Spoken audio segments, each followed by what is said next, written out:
इस साल मार्च में समाप्त हुई तिमाही के लिए जीडीपी ग्रोथ के अनुमान एक सुखद आश्चर्य की तरह सामने आए हैं। वहीं दूसरी तरफ आरबीआई को लगता है कि ब्याज दरें बढ़ाने के लिए अभी सही समय नहीं आया है। सामान्य परिस्थितियों में ये सारे संकेत भारतीय अर्थव्यवस्था के लिए बेहद अच्छे माने जाते, लेकिन हम सामान्य परिस्थितियों में नहीं रह रहे हैं।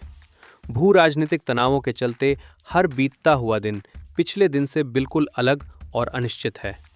इसलिए इन सब बातों को देखते हुए हमें आने वाले समय में स्थिति और बिगड़ने की आशंका के लिए खुद को तैयार रखना होगा।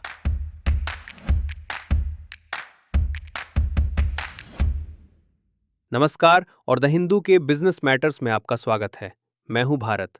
इस साल की मार्च तिमाही के लिए आर्थिक विकास का अनुमान 7.8% रहा है और पूरे साल के लिए देश का विकास दर 7.7% रहने का अनुमान है। अगर इसकी तुलना पिछले साल से करें तो ये दर 7.1% थी। मैन्युफैक्चरिंग और सर्विस क्षेत्र ने बेहतरीन प्रदर्शन किया है और साथ ही निजी उपभोग खर्च और सकल संपत्ति निर्माण में भी तेजी देखी गई है। लेकिन कृषि क्षेत्र के अनुमान काफी कमजोर रहा है। ये क्षेत्र पिछले साल के 4.2% के मुकाबले इस बार महज 3% की सुस्त रफ्तार से ही बढ़ सका है। भारतीय रिजर्व बैंक ने अपनी द्विमासिक मौद्रिक नीति में ब्याज दरों को जस का तस रखने का फैसला किया है। बैंक ने मुख्य दरों में न तो कोई बढ़ोतरी की और न ही कोई कटौती की है। आरबीआई ने ऐसा क्यों किया? हमें याद रखना होगा कि रिजर्व बैंक की मुख्य जिम्मेदारी महंगाई को नियंत्रण में रखना है। उसे महंगाई दर को 2% से 6% के दायरे में बनाए रखने का लक्ष्य मिला हुआ है और बैंक इसे इसके ठीक बीच के आंकड़े यानी 4% के आसपास रखना पसंद करता है। इसी को ध्यान में रखते हुए आइए देखते हैं कि गवर्नर ने इस महीने के फैसले के पीछे क्या तर्क और वजहें बताई हैं।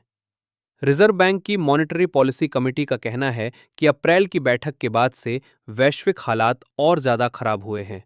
पश्चिम एशिया में तनाव अभी भी बना हुआ है और वहां युद्ध विराम की स्थिति बेहद नाजुक है। इसका सीधा असर सप्लाई चेन और क्रूड ऑयल आदि की ऊंची कीमतों पर पड़ रहा है।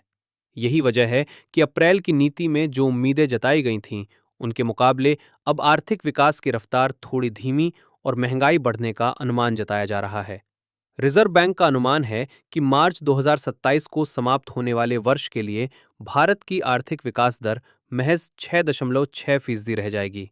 ध्यान रहे कि ये आंकड़ा हाल ही में समाप्त हुए वित्तीय वर्ष के 7.7% के आंकड़े से काफी कम है और ये आरबीआई द्वारा चालू वित्तीय वर्ष के लिए लगाए गए 6.9% के अनुमान से भी नीचे है। दिलचस्प बात यह है कि आरबीआई ने ये 6.9% का अनुमान अभी 2 महीने से भी कम समय पहले अपनी अप्रैल की नीतिगत बैठक में लगाया था। आरबीआई की मौद्रिक नीति समिति एमपीसी ने ये चेतावनी भी दी है कि वैश्विक सप्लाई चेन में लंबे समय से आ रही रुकावटें, अंतर्राष्ट्रीय वित्तीय बाजारों में अस्थिरता और मौसम से जुड़े झटके घरेलू विकास के अनुमानों के लिए लगातार जोखिम पैदा कर रहे हैं। यदि आप जानना चाहते हैं कि मौसम से जुड़े ये झटके क्या हैं, तो कृपया बिजनेस मैटर्स के हमारे पिछले दोनों एपिसोड्स को देख सकते हैं।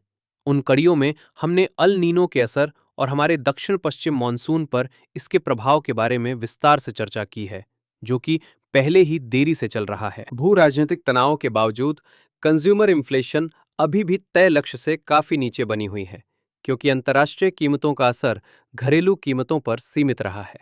हालांकि आरबीआई का अनुमान है कि महंगाई की रफ्तार थोड़ी तेज होगी और ये इस साल की तीसरी तिमाही यानी अक्टूबर-दिसंबर तिमाही में अपनी चरम पर होगी। लेकिन इसके साथ ही बैंक का ये भी मानना है कि चौथी तिमाही यानी जनवरी-मार्च तिमाही से इन भू राजनीतिक हालातों का असर कम होने लगेगा। रिजर्व बैंक के आकलन के मुताबिक पूरे साल के लिए महंगाई दर 5.1% के आसपास रहेगी, जो कि आरबीआई के महंगाई नियंत्रण के तय दायरे की ऊपरी सीमा 6% से नीचे ही है। बेशक रिजर्व बैंक ने वैश्विक सप्लाई चेन में रुकावटों, अंतर्राष्ट्रीय कमोडिटी कीमतों में उतार चढ़ाव, दक्षिण पश्चिम मॉनसून के असमान वितरण और अल नीनो की स्थितियों को अर्थव्यवस्था में खलल डालने वाले संभावित कारकों के रूप में रेखांकित किया है। याद रहे कि मौजूदा वित्तीय वर्ष की महंगाई को लेकर आरबीआई ने अप्रैल में जो अनुमान लगाया था, वो 4.6% था। ईरान में युद्ध के संकेत अब भारत के ईंधन परिदृश्य पर भी दिखाई देने लगे हैं, चाहे वो पेट्रोल, डीजल और एलपीजी की कीमतें हों या उनकी खपत। भारत में एलपीजी की खपत इस समय 5 साल के निचले स्तर पर आ गई है। बिजनेस लाइन के एक लेख के अनुसार ये खपत पिछले 62 महीनों में सबसे कम रही है। इससे पहले खपत में इतनी बड़ी गिरावट कोविड के असर वाली अप्रैल 2021 की तिमाही में देखी गई थी। दिलचस्प बात यह है कि मार्च के मुकाबले अप्रैल में और अप्रैल के मुकाबले मई में पेट्रोल और डीजल दोनों की खपत में बढ़ोतरी दर्ज की गई है। रेटिंग एजेंसी इकरा की मुख्य अर्थशास्त्री अदिति नायर का कहना है कि मार्च तिमाही के लिए जीडीपी ग्रोथ इकरा के अपने 7% के अनुमान से कहीं बेहतर रही है। हालांकि वे इस बात की ओर भी इशारा करती हैं कि लंबे समय तक ऊर्जा की ऊंची कीमतें विकास की रफ्तार के लिए जोखिम पैदा करती हैं। इसकी वजह से निवेश की मांग कमजोर पड़ सकती है, कॉरपोरेट मुनाफे पर नकारात्मक असर हो सकता है और उपभोक्ताओं का भरोसा भी डगमगा सकता है। इसके अलावा अल नीनो की उभरती परिस्थितियों और 2026 के लिए कमजोर मॉनसून के पूर्वानुमान ने इस वित्तीय वर्ष की दूसरी छमाही में कृषि के परिदृश्य और ग्रामीण मांग की उम्मीदों को थोड़ा सुस्त कर दिया है।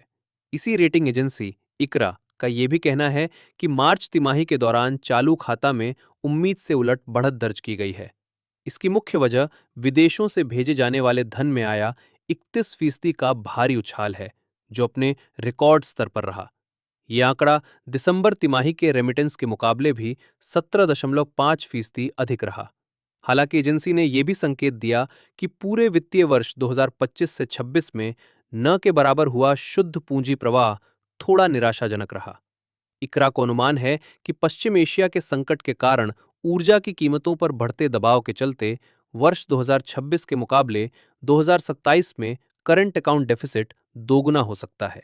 इससे रुपए में और कमजोरी आ सकती है, जो ईरान के संकट के कारण पहले ही डॉलर के मुकाबले संघर्ष कर रहा है। इसका असर हमारे आयात बिल पर पड़ेगा, खासकर पहले से ही महंगे हो चुके कच्चे तेल पर, और साथ ही ये हमारे विदेशी मुद्रा भंडार के सामने भी चुनौती खड़ा करेगा। अब रुख करते हैं हमारे क्या आप जानते हैं वाले सेक्शन की तरफ, जो हम हर एपिसोड में आपके लिए लेकर आते हैं। क्या आप जानते हैं कि भारत ने पहली बार जीडीपी के आंकड़े जारी करने की शुरुआत साल 1949 से की थी? और इसी जानकारी से जुड़ा इस हफ्ते का क्विज का सवाल ये है, उस भारतीय सांख्यिकीय संगठन की स्थापना किसने की थी, जिसने उस साल पहली बार जीडीपी के आंकड़े पेश किए थे? इसके जवाब के लिए अगले हफ्ते का इंतजार कीजिए। और ये रहा पिछले हफ्ते के सवाल का जवाब। सवाल था, साल 1701 में पहली बार सीड ड्रिल, बीज बोने की मशीन का आविष्कार किसने किया था? इसका सही जवाब है जेथरो टुल। इस एपिसोड में आज बस इतना ही। अगर आपको ये प्रोग्राम पसंद आया हो तो इसे लाइक, शेयर और सब्सक्राइब करना न भूलें। अगले हफ्ते आपसे फिर मुलाकात होगी। तब तक के लिए हमें इजाजत दीजिए।